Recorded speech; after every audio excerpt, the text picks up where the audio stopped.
নমস্কার, তোমাদের সকলকে স্বাগত জানাই রেলওয়ে টি-20 সিরিজে।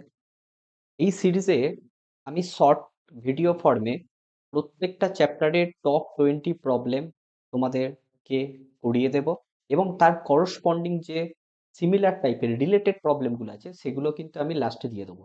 তোমাদের যেটা কাজ হবে, তোমরা প্রত্যেকে সেই প্রবলেমগুলো সলভ করে কমেন্ট করবে। চলো, এই সিরিজের প্রথম যে চ্যাপ্টারটা সংখ্যা পদ্ধতি চ্যাপ্টারের মানে নাম্বার সিস্টেম চ্যাপ্টারের প্রথম অঙ্কে করা যাক।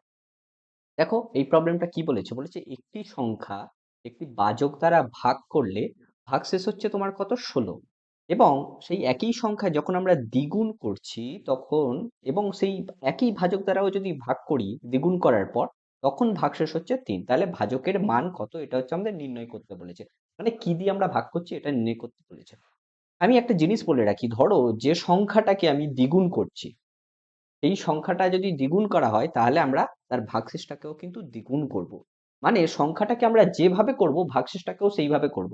ধরো সংখ্যাটাকে যদি আমি স্কোয়ার করি n স্কোয়ার, তাহলে আমরা তাদের ভাগশেষ মানে 8টাকেও স্কোয়ার করব, রিমাইন্ডার বলা হয়। ওকে, তাহলে এখানটা যেহেতু দ্বিগুণ বলেছে আমি তাহলে দ্বিগুণ করলাম, তাহলে দ্বিগুণ করলে হয়ে গেল 32। এবার যেহেতু বলেছে এখন যে নতুন ভাগশেষটা হচ্ছে, তখন সেখানটায় আমার 3 বলছে যে ভাগশেষ থাকে, মানে 3 এক্সট্রা থাকছে। তাহলে এখান থেকে জাস্ট 3 মাইনাস করে দাও, তাহলে আমার উত্তর হয়ে যাচ্ছে 29। তাহলে আমাদের ভাজকের মান হয়ে যাচ্ছে 29। যদি এটা বুঝে থাকো তাহলে নেক্সট প্রবলেম হচ্ছে এটা, এটা তোমরা করে তাড়াতাড়ি উত্তরটা কমেন্ট করে দাও।